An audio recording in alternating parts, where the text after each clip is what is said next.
folks, we back another week. We end in June on a strong note. Mental Health Awareness Month. This was a great month. But today you got double for your trouble because we gonna hit it hard. We're gonna indulge, but we're gonna get to the root of some things here, and we're gonna have a good topic today because we need to really identify where we are, what we're doing, and how we got here instead of just overlooking stuff. So our guest today, we got Mr. David Ross, and we have Mr. Holloway Coach, which is gonna be on our show. But folks, we're gonna be talking about the real logistics of men, divorce, separation, how we overcome this stuff. But the biggest thing, how does that affect the family? You know, we know a lot of brothers done walked out of the house, didn't look back because they was hurt, they were damaged. And guess what? They never found a way to reconcile what happened to the family. You left 2 or 3 kids there, mamas, trying to maintain. You was a breadwinner. But we lost focus of our reason is we supposed to be the priest of our household. We got to be honest with this thing. And we supposed to provide. So without further ado, I'm going to let my guests give a little brief introduction before we start getting into these questions and really digging into it and go from there. Mr. Ross, Mr. Holloway, give us a brief introduction of y'all right now. Okay. Well, I'm David Ross. I'm a grandfather. I'm a retired business owner, and I do a lot of civic work, including a youth golf academy, teaching young folk the game of golf and life's lessons through golf. Okay. I'm Holloway Coach. Mr. Ross didn't tell you that he and I go way back. I'm 17 years old, and we used to ride through the city together for the DC Transit.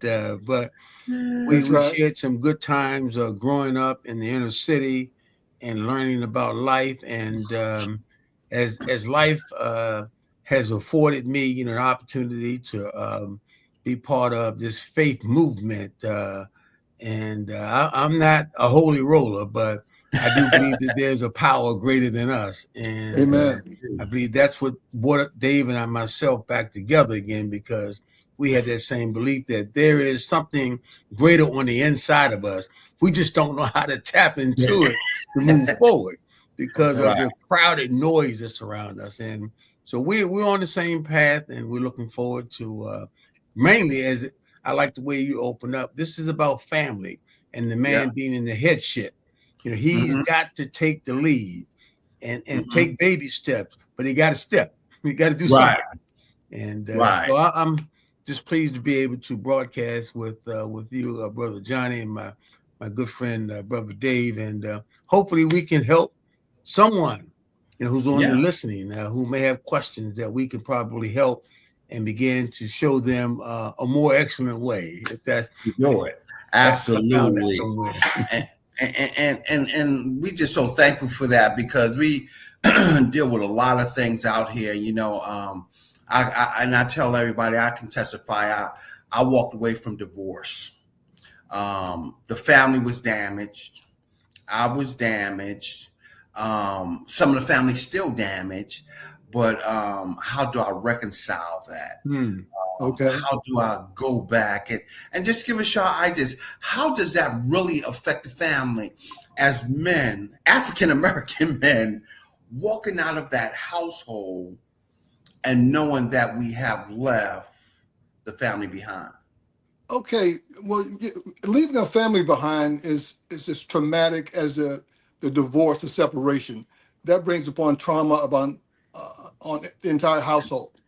Having said that, one would have to figure out a way to step outside of themselves and realize what you felt is not all about you. You were hurt, you were damaged, but so was the entire family. How do I turn this turn this around and be able to communicate with my family to let them know that I still love them, that I still care?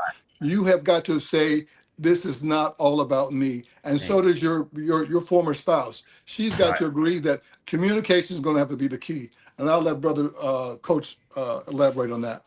Well, you just anchored in, and that when there's a divorcement or separation, communication is cut off immediately. Right. And then the noise that comes into the ears of those who have reached that point where they think they need to divorce, people, instead of them trying to pull you together, they're to separate you apart. And I said that to say, because if we look at the record will show that in most cases, the man is the one who has to carry the burden. The man is the one who is going to be hurt financially. Because, brothers, there's a sister of mine, she may differ with me, but having been down that road before, you have to turn everything over. You lose it all. But that's not the end all. I think God has designed a path for us and tries us through these separations, but he really wants us to lean and depend on him, because I've seen where things have been reversed. Things have come back to reality. And watch it. I'm going to say this and I'm going to get out the way. We may not never hear it, but I've heard it in the ears of others. I let go of a good man. Never said to me. Right. But through my son, I've heard, kind of statements like that, because of what she has gone through and experienced as a result of, leaving me. And marriages, you're trying this thing out. That's right. I mean, no instructions. Figure out where the triggers are. Right. But when you hit a trigger, don't mean that you pull it. Right. They hit a trigger and they pull it. So it's a lot of dynamics. But I do believe there's always opportunity, and I think Brother Dave hit it right on the head. Communication. Once that's lost, then I'm not saying all bets are off, but it's hard to kind of come back. To the center. You can regain communication. You have to, particularly when there are kids involved, by simply saying, I was hurt at the time. I'm sorry. My actions probably outweigh what we were both expecting. Whatever. Just sometimes be the bigger and just apologize, even though you may not have done anything wrong. That's right. But you're opening the door with kindness. Okay? And that's where you have to get back to even move forward, or even to realize that maybe that door is closed, Yeah, somebody asked a question. Many men are taught to wear a protective stealth mask. How does suppressing emotions in front of your partner or children impact the emotional safety of the entire home? You got to wear this mask, like you're so masculine. Well, that comes down from generations, particularly in the African American community. We are the Thors, we are the superheroes, we are the lead. Now, if you're going to be the lead, you're going to have to act like the lead. You're going to have to do things that's going to uplift your family. That's right. Okay, you got to. Your family has got to have confidence in you being in that chair. You're not just granted that, you've got to earn that. Right. And once you earn it, you can start teaching and leading, and families thrive and they grow. That's true. You can always, I was in a situation for many years and should have done something about it long before I did. But I wanted to be absolutely sure. I gave it my last effort. I gave it my last chance. Right. Yeah. Okay. And when you reach those levels, you're going to need help. This is not something you can handle on your own. You're going to need help from within your family. You're going to need help even from the person that you are separating and or divorcing from. I still think that it's wise unless things are just too volatile, to have some level of communications, because again, saying that I'm sorry or seeking a realization of what really happened, if that makes any sense. And the question came up, Hello, Miss Deborah. Deborah just wanted to stop by and say hello. Welcome to it. And we had another question here. It said, what is the difference between leading a family and having an emotional shutdown mindset? Oh God. You can't leave if you're shutting out. Okay. You really got to when you wear this leadership spirit or robe, you're the prince or you're the king of your home. You have to leave all doors open. You have to leave. Sometimes you have to even open the windows. You cannot afford to shut anything out. Reason being is because that becomes, what people attack. The one thing that you shut out, it could be something minor, and then that leads to something else. Just as we see open hands in leading a family, your hands have to be open, not only just to give, but to receive. And I believe as the man of the house, of the family, we got to receive it all. I mean, whether it's good or bad or ugly, it's how we respond to it. And when we respond, as I heard Brother Dave responded to the earlier question, where we look soft, deep down inside, our spirit is telling us something else. But for the sake of the optics, the parent, especially when children are around, or you got in-laws living in the house, or you got walls that got paper thin, your neighbors and everything. We have to be very delicate because listening ears can interpret something totally different. And before you know it, when you thought you were on the road to recovery, it turns out the road to disaster. Yeah. So we have to be very careful about our optics and how we respond. And the responsibility of those optics. That's right. Yeah. That's right. Absolutely. That's right. And that brings us to this. How does, the barbershop talk, I give it, the divorce and separation, you sit around, how does that affect? And we never talk about those small things, as we call that little print. Mm-hmm.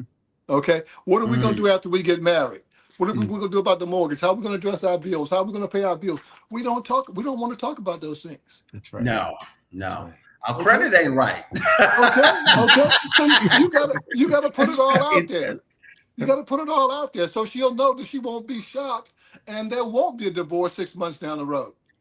You told me you had an 800 score, now you can't even spell 500. So it's being truthful, being honest, and putting the cards on the table. And realizing what it takes to put together a real marriage. That's right. Most of us don't start with all of the parts. That's the bottom line. That's the bottom line. And that's interesting. And Chuck had a good comment on that. I got stained by barbershop talk. There were some hurt men in there. And they never told us younger men the truth. They would always be strong. You got to be strong. And then I learned from an older, wiser man in there. You know what he would tell me when they're gone? Don't listen to that. and he would tell me the real story. You find yourself somebody that you can get along with. He said, I don't care how ugly she is, as long as you get along with her. He said, they're going to get you in trouble because they were all back, they were all, man, she look, that's the one you want, and that's what you need, and that's what I got. And when you look at the backstory, most of them, as we're talking right now, have issues that they're afraid to bring up in the barbershop. Other than the toughness, other than, where I was last night. I was down with all the big guys hanging out at, when we used to go to fights in the District of Columbia. That was kind of the talk, and guess what? That attracted to me. I want to be like that. But the old guy told me, you don't want to do what they do. And I'll end on this note right here. And what I found out about most of those guys, most of them have been locked up for years. Wow. And they brought that toughness into the barbershop because that was their sale platform. They could blow it up in there because everybody said, oh, he did a bit, did a bit. And so that scared me. I said, well, I ain't gonna say nothing because I haven't done a Right, bit. I right, don't want to do that. right, right. And Chuck made a good statement there that it said that's right because the looks only last for so long.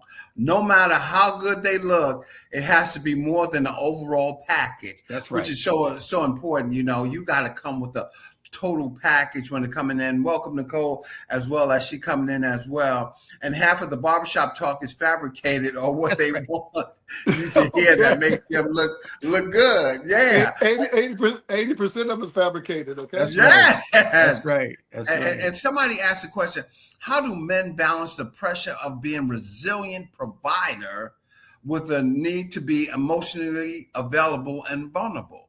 So I got to provide now, but I got to work two jobs because that's what's going to take care of my family, and I'm absent in the house now. You know, how do we overcome that and be vulnerable and tell the kids, hey, the reason why I'm not here is because I have to provide. Well, see, those kind of, again, that's conversation that needs to be at a family meeting, at family dinner. You know, Dad's got to take a second job now. I've got to work more hours. Things are getting more expensive. We want to make sure that we can provide everything for you. You have to let them understand that you are doing this for them. You're not just going out there taking on extracurricular activities just to be hanging out. You know, Mm-hmm. it's, Mm-hmm. And that's important. yeah, exactly. I learned with my son, believe it or not, um, I took him everywhere that my father took me. Hold his hand, the ball games, the football games, to the circus. I took him to the barbershop with me, everywhere to the doctor's office. And I tried to explain to him, who I am and why I'm doing this because I wanted to be an example for him. And I shared with him, I won't always be around. And he never understood that. Okay. He didn't know that I was going through a divorcement, and that's what I was trying to break down to him. He thought Mm-hmm. that I was getting ready to die. I said, "Well, I am going to do that." But the just having that conversation at an early age, where you can bury a seed, and you may not see the fruit of it, but if men don't begin to bury that emotional see, because he saw me cry, he seen me cry, and he seen me, pleading and never heard me curse anybody out though, because my father taught me that if he see you do it, he's going to do the same thing, Same thing. That's right. and Mm-hmm. that made a big difference. Now it didn't save the marriage, but it saved my son.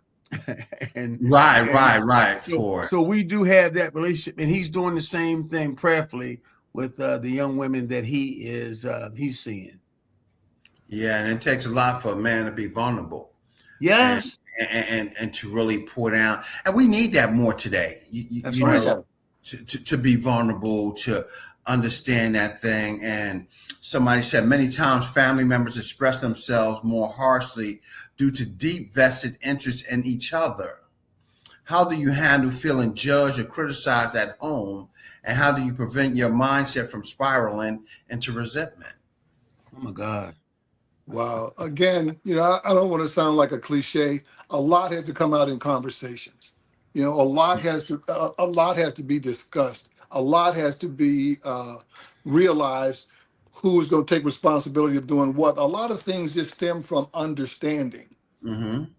And when two people understand one another and they are doing things in a right manner, in a family setting type manner, then you bring your kids in when they get to be old enough to understand what's going on. You talk to them. Mm-hmm. Mm-hmm. It's essential. It's essential to get past any of the things that come up. Things are going to come up. Things come up all Hmm. the time. It's just a matter of how we handle them. And most of the times, again, as I said before, you have to take yourself out of the equation and realize it's not all about you. Right. It's not about you. You. It's about it's about our household and how we're going to make this thing work harmoniously. How are our kids going to be happy? How are our kids going to go to school and work hard if they know that we are both on the other side of that wall, supporting them, doing the best that we possibly can. So we have to talk about everything. And I know that sounds cliches, but that's the only way it works. works, and that makes sense. And during that time, y'all probably had to have mentors. I know I did. When I joined the military and stuff, Oh yeah. a role model, a mentor that guided you through the situation of where you heard the barbershop talk, you heard the tough man, tough Tony, yo, bro, don't put up with none of that stuff. They ain't permanent. Go ahead and get your 8. Because the ratio was 8-1. They used to, get your 8. Okay. Don't worry about that. Don't worry about that other stuff. Get your 8. Don't worry about selling down. But how did that effective role model talk y'all into some logic? I had a series of role models, and being so ignorant to what they were trying to share with me, Right. I looked at them like, oh my God, there goes Mr. Brown who owned the corner store. I didn't want to hear what he had to say, but he was giving me some guidance and sharing with me, you don't need to be on this corner after 8 o'clock at night, because what happens after 8 o'clock at night, your father don't need to see you, here. And then other role models were ones who really, really took the time out and spent time not just with me, but came by my house and talked with my Mm, father and my mother and shared, I saw mm, your son, over here in this corner, and I want to look out for him. And I didn't like it, but I learned down through the years, those men had instilled so much into me because I right. started listening. I wasn't listening to what they were saying. I thought they were trying to reprimand me, but Mm-hmm. all along they were trying to guide me because they had boys. And just to be real quick, the community that we grew up in, and Dave can tell you, I lived in a different zip code that he did, but guess what? When I went to the area where he lived, people up there knew my father through some Right. means or another, because that's just how broad the community was. Right. So we were able to adopt different types of mentors and those who counseled us and just told us what was right and what was wrong. Mm-hmm. I And I hope think I'm some of and that I hope, happened. don't let me get too far down the road now. No, I'm trying to no. keep it real. Well, We got to. well, We got to have that conversation with them to do that. And it said children don't need necessarily perfect fathers, That's right. which they need present ones. That's right. Um, absolutely, that's absolutely. there. And what's the most effective way? We need to tell some of these men in society now, what's the most effective way to carve out that time for our children, for them young men, instead of saying, just come with me and, watch what I do. How do we carve out that time so they can decipher Mm, Well, you got to what's be present. You got to be present in their lives, and realize what they like. mm, Whether it's sports. If a kid hadn't decided what sport he likes, this, that, and the other, then you just play catch with him. You walk with them, you talk with them. But the bottom line is spend time with them. that's right. Spending mm, time with them will help them in decision making times. When they got to mm, make a decision about whether they're going to go with these other guys, and you ask them not to participate in those kind of activities, you've got to spend time with, if you want them to act in a manner in which the family would find acceptable. mm-hmm, mm-hmm. And We then that's key. we did an experiment with some young men, 18 to 40, and we were Wow. trying to meet them where they are. And so we offered Christ to them. And they said, you all hypocrites. So they didn't want to come into a church. So I said, well, if we brought you to a different setting, surrounding, would you come? So you know what they agreed to? Meeting in a warehouse. So we Wow. met in a warehouse, and and it was so positive there. I said, "Oh my God, I got him in the boat now, right?" So the Mm-hmm, next move was I said, "Well, okay, now that we've met you where you are, will you come meet where I hang out?" And I mm-hmm, found out, and I think I shared this with Dave. The one thing that all of them had was a playlist. And when I mm. asked every last one of them in the room, "Do you have a playlist?" All of their hands went up. And then I asked one of them, just tell me one thing that's on your playlist. What's on your playlist? And one guy said to me, you don't want to know what's on my playlist. So that told me there that there were Right. influencers out there. So the light went on. I said, "Oh my God, I need to be an influencer." So I had to find something that they are attracted to. And I'm not a rapper. We Right, came up right, under Gil Scott Heron and it's in the bottle, or James Brown. But I said, we've got to make this change, not to change who we are, but to change our method to meet them where they are. So it's the that's right. same message, but it's a different method. And I'm just to fast forward. Social media doesn't help, but it does help. Yes. And if you got the right thing on TikTok Right. or Facebook, Is you can get a draw. Yeah. But that kind of was what I'm still doing now, trying to, and I use the playlist when I want to, hook up with some young guys. Give me one off your playlist, I'll give you one off mine. They don't want to Wow. hear James Cleveland. Hey, Keisha. What can I say? So, and sometimes men we mess up, we lose our temper in the household and stuff, and the kids. How do we apologize to them children to show them that, hey, I had a bad daddy had a bad day today. No point intended for you to see this behavior in me, and be apologetic to the children. What's a good way of doing that without seeming like we losing our masculinity? Well, if you lose your temper, let's say it's before dinner or after dinner or what have you, you make sure that that kid, as well as your wife, know that you temporary insanity, call it whatever you want to call it, lost my mind, okay? And I'm sorry. Mm-hmm. Okay, I didn't. You want to let your son and your daughter know. I didn't mean to scare you, and I'm sure this came as a shock to you. But I apologize. Mm-hmm.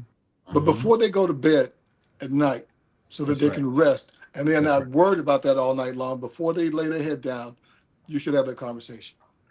And let them We know. Boy. we Yes. learned, don't let the wrath go down, and don't let the sun go down on your wrath. Okay. And Mm. that you Okay. need to make certain that you got a clear conscience. And Dave, you're right. It was so hard for me to tell my son that I was wrong, Yeah. Mm. because it was like he was wanting to hear it. You're always right. You don't listen. And Until my wife said, "Look, man, break down and tell this joker that here that you were wrong."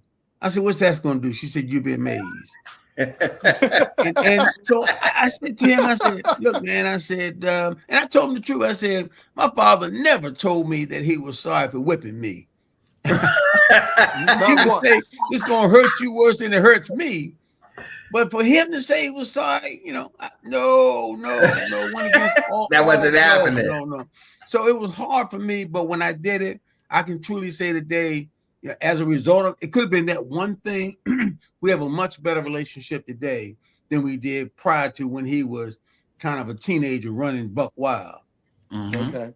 And you said something so instrumental there, that your dad never told you sorry and stuff, and some of our older population right now um, talk about the instance of they trying to heal from their parents. Mm-hmm. My Okay. wife says this thing. She like, it was never no instruction for parenting. That's right. You're You right. we did the best we can with what we had and everything. So our older population dealing with that trauma, Mm-hmm. what's the best way for them to let go? Do you believe just going through therapy, or do they have to have that partner that they can release to? What you think is a good outlet? Well, I think therapy has its place. That's right. I was in a situation with someone for more than 2 decades. So when you in a relationship that's that long and you've been with that person for that long, sleeping with them every night, so on and so on, so on, that's a lot to unpack. That's right. There's not one person that I know, and I knew the greatest guy, my superhero was my dad. Okay, Mm-hmm. and my dad gave me a real good book to realize who I was, how to treat women, how to treat my sisters, how to treat my mother, and so on.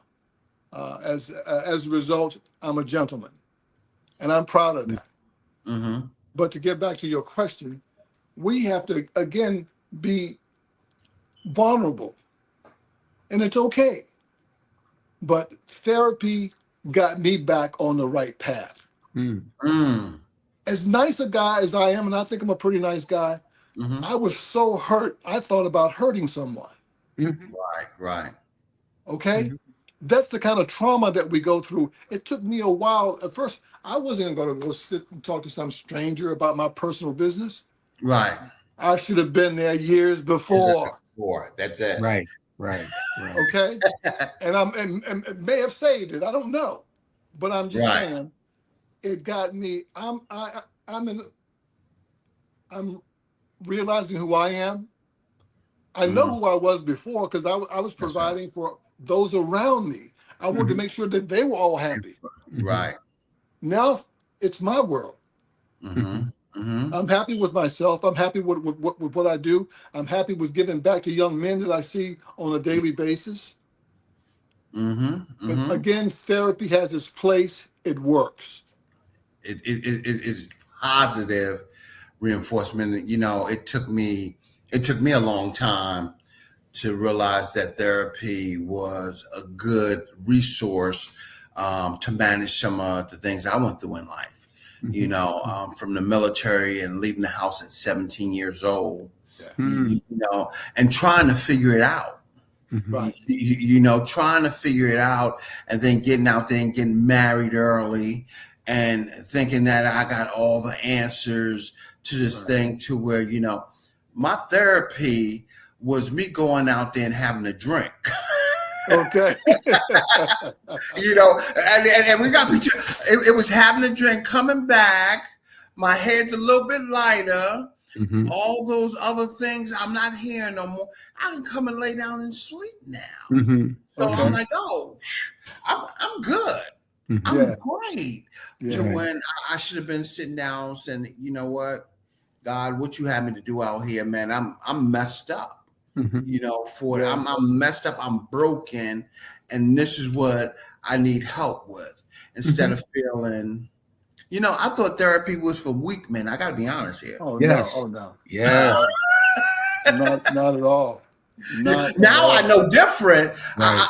When I was like, oh man, I ain't going to talk to nobody. What they gonna tell me that I don't know? You know, instead of listening.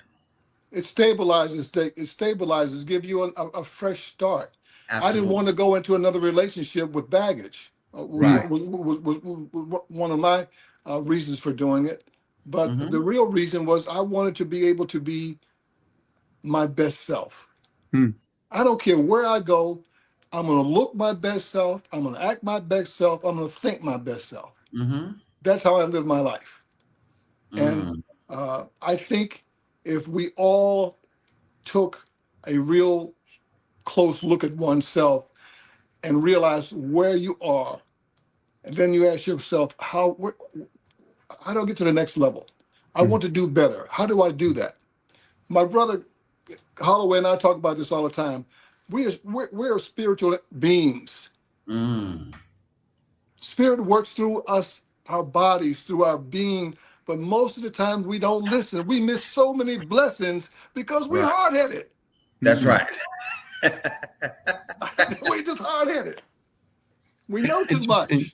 You raise it, Dave. Don't get me on that biblical path, because I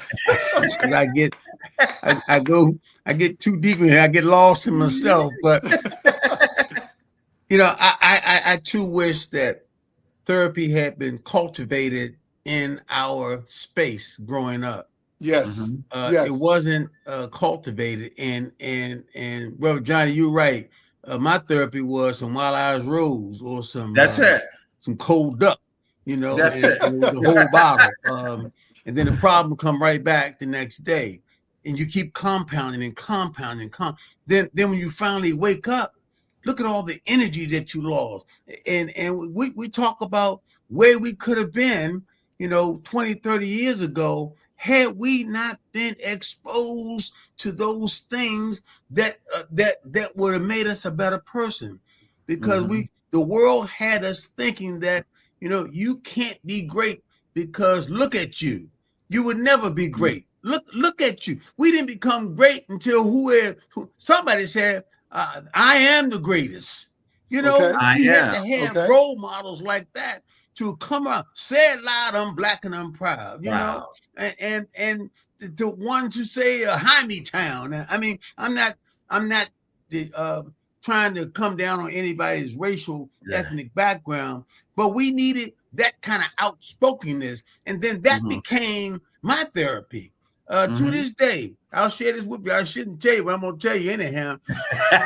I get more energy from watching the old clips of Muhammad Ali and Louis Farrakhan, how he defends his faith, but he defends his manhood and he defends all men. Okay. And you never know whether he's been rattled or not. Right. Because he would just back up for a minute and say, I can see him saying that this joker just threw me a left hook. Let me go and knock him out. And he does it with a smile. Yeah. But he has had that coaching that we talked about earlier. I don't know who Elijah Muhammad, I guess he was just, but back to this kind of covers what we're talking about. Having that richness, the therapy, somebody to counsel you, that friendship, that love that is just not spoken, but is shown, because love is action. All of those things help to build that man up. And I think we got all of that in us now that I'm learning. Dave gonna make me go get some therapy because I think there's still some stuff in me that, I mean, I still got I got some scales on me that need to be cleaned off. Okay. But it is helpful to have some kind of counsel where you can lay your cards on the table, and have someone to really, really talk to you and not talk at you, but talk with you and to you about whatever's going on. Yeah. And it said men is generally building a legacy every day. And we build a legacy every day by changing our habits, our motivation and stuff and everything. What are the core mindsets you want your children to inherit from you about handling failure, expressing love, and managing stress? Oh my God. Wow. Well, I don't know whether you can see behind you. Yeah. I have pictures of all the great ones. And I share with them all of these men and women died for a cause. Wow. And I share with my son, you need to find a cause. And you need to focus your energy on that cause. And if you truly invest in it, God will give you what you need so that you can survive. But you got to let him know that he gets the glory. But, Black Wall Street, things I didn't learn about until later on in life. I never knew that we could own a bank, own airports, own a city, own a town. And so these are the kinds of things that, hopefully and prayerfully, that will be sold into, not just me, but into other young people, that they can be great too. It's just a matter of focusing. And my brother showed me a book, 12-week year, to begin to take the first step. You got to step out on faith and believe that you can do these things. I didn't mean to cut you off, brother, but that is the most dynamic tool that one can use to set any goal in life, whether it's monetary, whether it has to do with the kind of car you want to drive, whether it has to do with a relationship or education. 12-week year is the real deal. Yeah. And it's good. And just, going through your life experiences and trials right now, what makes y'all better today than you was previously? Maturity. Maturity, learning to realize when,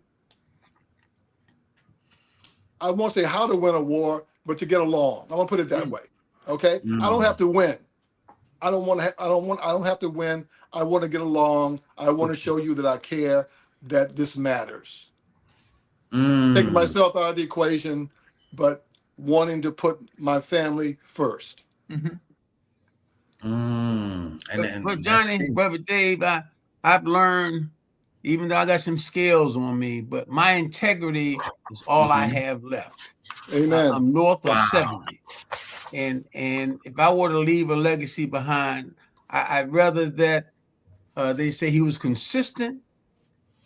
He loved, when he loved through action. And you could go to him with anything, and he was discreet.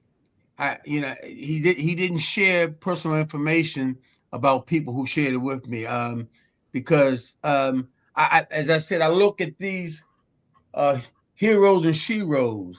They didn't tell their secrets. Right. They didn't have to get on MS Now and tell their secrets. They work collectively on a cause. And that's what I think we lost the cause because we gotten caught up, and I don't want to be one that's caught up. I want them to know that you call that brother, he gonna speak the truth to power. That's right. And he may step on your toes, but that's just where I am north of 70. And 10 years ago, I don't know where I was. I was somewhere. And somebody said, how do you bridge the gap when your communication style is more action orientated and your partner's more emotional orientated?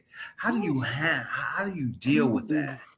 Well, there's got to be a way that you can get that partner's attention. I don't know.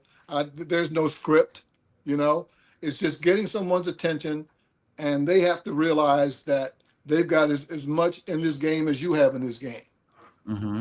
Okay, and if you're going to realize some kind of harmonious relationship, us getting together, us prospering together, starting a family, continuing with our family, wherever you are in life, you just have to make sure that everybody in that relationship realizes what their responsibility is. Everybody's got a responsibility in a relationship. Right. We just don't talk about it. Right.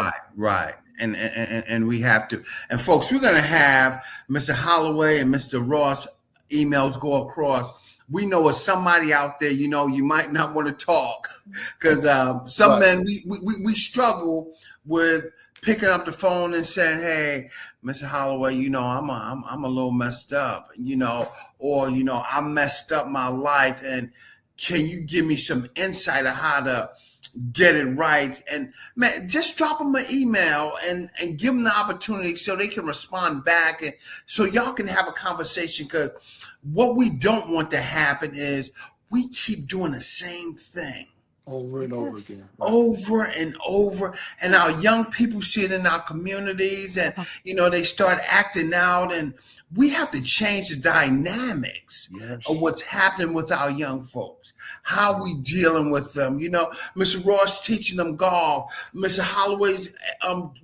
doing a playlist with them.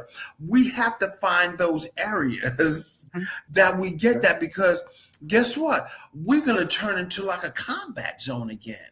If we don't get that, it's going to be a true combat zone.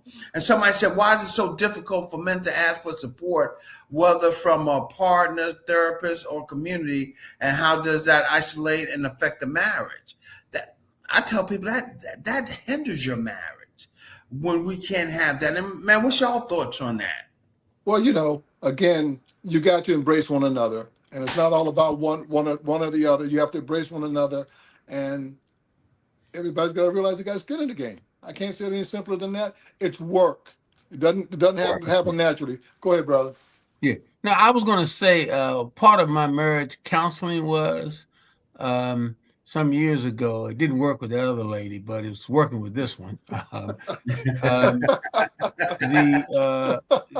pastor told me, he said, well, you all are old and grown. He said, I'm going to put it to you like this.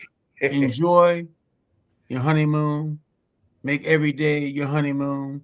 He said, because one day, one of you are going to back a tractor trailer up to the house, and it's going to be a whole bunch of stuff that's going to be loaded up in front of you that didn't come out. So his point was, get as close as you can, because when that comes, emotions are going to fly up, and then there may be some outward expressions that don't sound like love. So as I share with my wife, I say to her, if we got to argue about what Sally Sue said, then that ain't our conversation. That's right. No, let's talk about a slice of pizza. What kind you want? Because what happened, it'll get emotional. Right. And then the other piece of advice we trying to share with each other, somebody got to stir the pot every day. Yeah. Okay. Okay. That's right. Because I mean, it could be anything. Right. Anything to stir the pot, but you got to show, you got to pat down those emotions, because she's wired to something, because women are wired and men are too, and we want to pat that down and say, hey, I'm in your presence. Right. It's me and you now. All right. that other extraneous stuff, we can deal with it, but that's not going to define who we are. Amen. Yeah. And our young men, they struggle with family life right now. Mm-hmm. They struggle with the ability to communicate, because guess what we have? We have these cell phones, we got these tablets, we sit down eating dinner, that go off, we trick, and we need to show how to change that environment, of sitting down, having some open conversation as men, even though, it might be something that you don't want to share. Hey, Dad, I met this chick. I really like her and stuff, but what's the game? The game is a plan for the future. If that's going to be the game, the game is to have that. And go ahead, Dave. One of the biggest takeaways I want people that they're listening is to do just that. Listen. Listen to your partner. Listen to your husband. Listen to your wife. Listen to your kids. They got something they're trying to say. And sometimes you think you know everything because you're the dude, you're the man, you're the muscle, you're the superhero. Right. But right now you're not being a superhero. Right. Superheroes listen. That's right. That's right. And they watch, they observe. Okay. That's right. And they go there. And somebody said, describe the silent rules of masculinity in men were taught when growing up. Which of these should men try to break? Break? Yeah. That it's a man's world. I mean, how many times did we hear that growing up? Right. It's a man's world. Yeah. There's 10 or 12 out there to one. So you're going to go out there, 17, 18, 20-year-old. You're going to get your 12 plus 12 more. Okay? Not real, guys. Not real. Okay? That's just been, man, I'm going to tell you the truth. My first love, when I fell in love the first time, buddy, I learned me a serious lesson. Okay? A serious lesson. Because I was whooped. And you know what I'm talking about. I was whooped bad. There's nothing I can do about it. Okay? Ain't that the truth? Okay? Couldn't even see straight. Nobody could tell you nothing. Buddy, I couldn't even think. Okay? I was on automatic. I knew exactly how to get to her house, and that's all that mattered. That's it. Okay? And it was that convenience there for, and we have that now, that we have that, and Chuck said something, Miss Debbie said something, Aretha said, it's all about respect. That's right. Yeah, that's true. Yeah. And and Aretha made that song, and it stands out a lot on the song now when you listen to it today, probably than you heard it the first time. Okay. Of what we should be doing. So how can our young men benefit from counseling and development to become better assets in the community? How can we reach them now? That is one of the hardest things for us, to reach our young Black men right now. in the community. And is it a Interesting. trust issue? I shared with some young men who I was trying to, bring into the fold with a bunch of older men to be their kind of their barriers, to help to guide them and their families. And the question I posed to them, I said, "Do you have young children?" Yeah.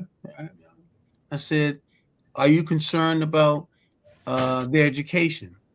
Yeah, yeah, yeah. I said, "Don't you want to help to shape your child's education?" Yeah. I said, "Well, you should be at every PTA meeting. You should be the Mm, PTA president. You Okay. you should be mm, there when they play volleyball, when they play Okay. hockey, when they soccer, Amen. That's right. wherever. If it's a girl, if your daughter wants to play flag football, you be there. You be the coach." And I said, that's "You be amazed that the other young children who will see your leadership, Dad, right. not Mm, father, Dad, because the father's a donor.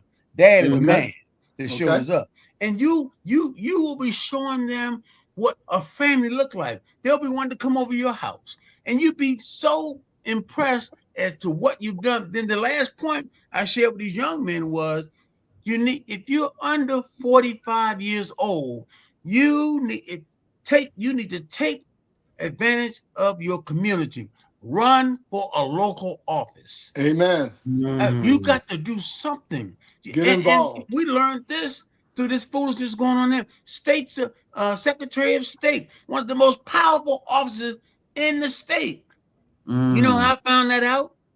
This How's man that? down on wherever he is now, he may be in Mar-a-Lago, but he Okay. he taught us that.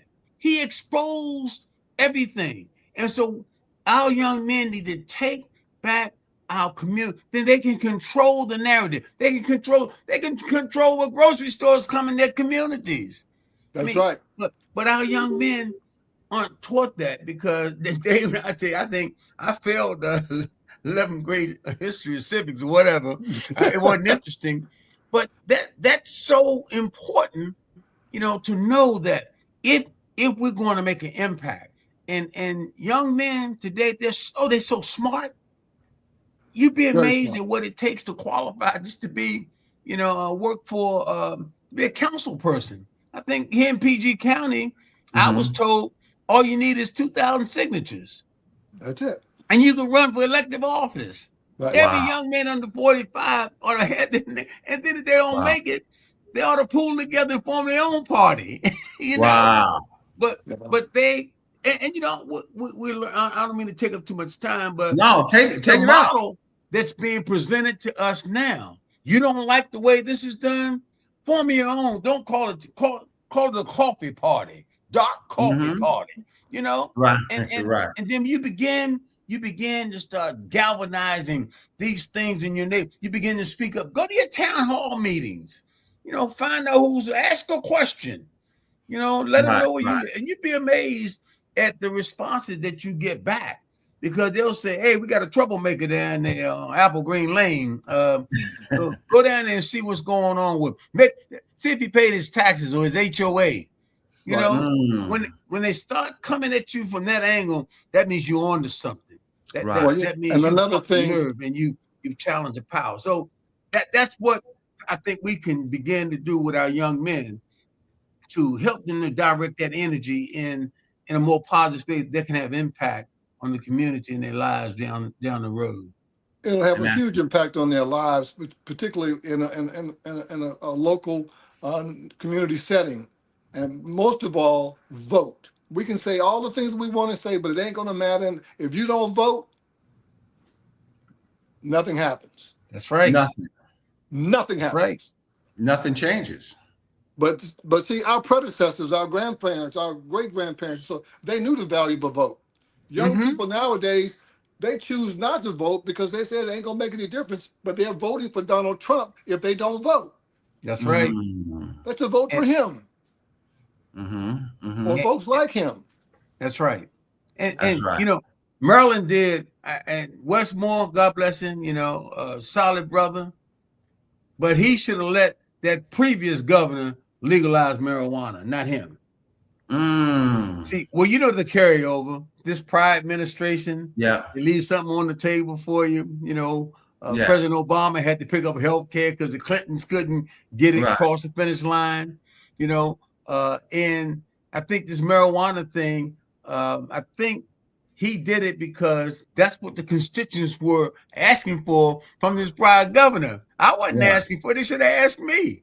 I could have told them all the brain cells that it killed, when I was coming up, Right. because Right. real quick, Johnny, when we were coming up, what they used to call a nickel bag, and you didn't get Yeah. that with Yeah. seeds. Nickel, dime. Yeah, all you got was seeds in there. Okay. Right. You may have got 2 good sticks. Okay. Right. That was a felony. Mm. There's That's still right. brothers doing time that a felony, and you get a felony on your record. Oh Man, that boy. go with you like your birthmark, man, all the way to the grave, man. That's right. And that has that's, destroyed a lot of brothers, man. yeah, and man, it's so important for our community to understand these changes that's happening and grab our young people. I'm reaching out to every man out there to grab our young people and just have a conversation with them. Understand what's happening. See what's going on in their life. Take a valued interest in what they're doing to see how we can get them on this parameter. My heart goes out right now to that 19-year-old young man that got killed in Wilmington. Sad. I mean, and man, we can't keep letting that stuff happen. Right. We can say that cop is as wrong as what it is, but we got to try to figure out a way to be smarter and protect our community from stuff like that going on.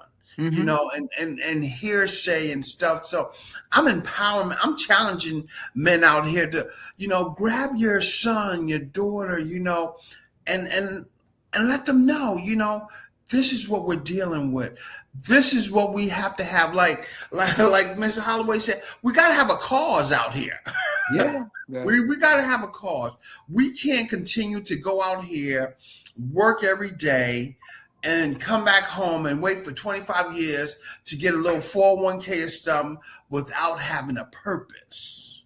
Well, you want to challenge them to get involved in the community. Challenge them to become a basketball coach. Challenge them to become a soccer coach. Challenge them to go to the PTA meeting. Challenge them to be the first one there at the PTA meeting. Challenge them with all of that. Okay? And if they want a real challenge, tell them to bring their kids out. We'll set up a driving range exhibition for a bunch of kids that want to learn how to play golf down your way. All you got to do is give me a date and a time. We'll just have the fathers bring their kids out. That's right. That's right. And that's so important, Mr. Ross, that we need to challenge them to do those things so our energy is going into a meaningful way. That's right. A meaningful situation. That's right. Brothers out there, we got to be the priests. We got to be the leaders that's guiding our young folks and changing the mindset. Don't misunderstand me. Are they going to be a challenge at time? Absolutely, because I was a challenge growing up. Everybody was a challenge. But guess what? Nobody gave up on us. Look at Mr. Ross, look at Mr. Holloway. I mean, they were a challenge, but they still enjoyed life. They came back and they want to get back in the community. And that's what this is about. We can't sit on a corner and just start saying, man, these kids, they'll figure it out. We need to give them some guidance. That's right. Next time we get together, we're going to talk about something that me and his brother used to do back in the day when we were 16, 17 years old, what we did. Okay? Yeah, we got to hurry up and get that. So y'all won't forget. Okay? I forgot. Man, we had a great show. Mr. Ross, Mr. Holloway, I mean, if y'all got some final comments for us before we shut down. I would just offer this, and I could be kind of talkative, and that's all right. I hope that I at least touched on the questions. I may not have answered them fully because I'm excited for the listening audience. But I'm available most times. When people call me, typically, I'll pick up the phone if it says spam. Sometimes I even call back to see who that is. But I'm here to share and to help someone else not to make the same mistakes that I made, and it's free. And I Mm. want to do that because I believe that's what we're here for, to give back. And as a friend of mine told me, we sow the seeds, but we may never see the fruit as long as we sow the seeds. That's the Thank you. That's bottom all line. that matters. Yes. And the last thing like to leave everyone with again is listen. I can't say it enough. Listen. And if you want to get out of the rut and where you are, read 12-week year.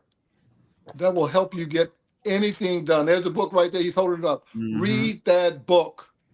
12. And when you hear things, don't take it personal because it's not your business. It's whoever's talking about. That's their business. It ain't your business. People gonna talk about you. That's right. That's right. Okay? But I always have a smile on my face, regardless of what's being said. Right. Because it's all good. Folks, another great show. We ended men's June as men's mental healthness. Y'all had a lot this month to take in. I know it's a lot. Y'all have the resources. Y'all will get to see this on YouTube. Don't give up out here. Let's keep pressing on to that upward mark. But until next week, y'all have a great evening and keep looking out for our young people because they are our future. Y'all have a good night. Thank Good night, you.